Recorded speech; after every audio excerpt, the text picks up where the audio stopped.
পথের দিকে এগিয়ে যাচ্ছে। আমাদের পেটে ভাত নেই, আমাদের মাথার উপর ভালো একটু ছাদ নেই, ছায়া নেই। আমরা যেন দিন দিন নিশ্চিহ্ন হয়ে যাচ্ছি।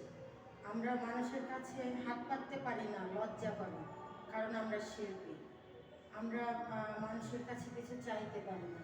তবে আমি অনুরোধ করব সরকারের কাছে, এটা বলি যে আমি এবং আমার আরও যত লক্ষ লক্ষ শিল্পী ভাইয়েরা আছে, বোনেরা আছে, তাদের সবার দিকে আপনারা একটু করুণার দৃষ্টিতে তাকান।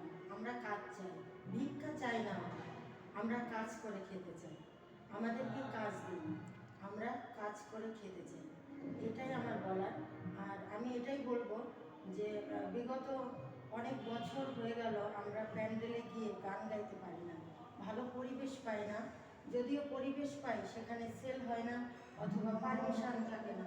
তাই আমি অনুরোধ করব যে সবার পক্ষ থেকে, সব বাংলাদেশের যত যাত্রা শিল্পী আছে সবার পক্ষ থেকে আমি একটাই অনুরোধ করব যে আমাদেরকে একটু করুণার দৃষ্টিতে আমাদেরকে দেখুন। আমরা চাই কাজ করে খেতে, আমাদেরও সংসারে বাচ্চা আছে, বৃদ্ধ মা আছে, বাবা আছে, তাদের চিকিৎসা করাতে হয়, তাদের লেখাপড়ার খরচ আছে।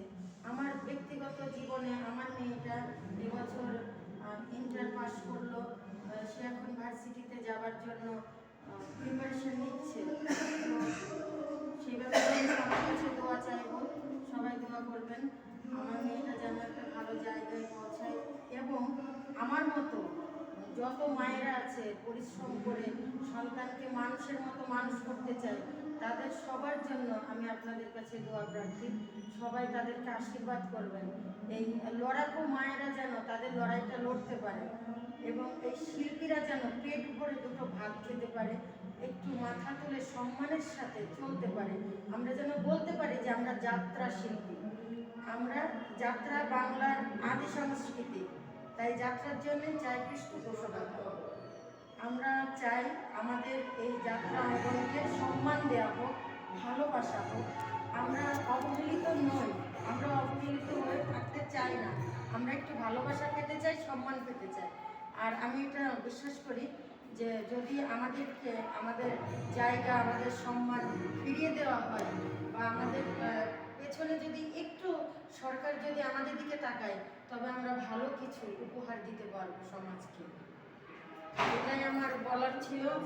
আর এখন সময় খুব অল্প, আজকের মতন এই অবধি। নমস্কার।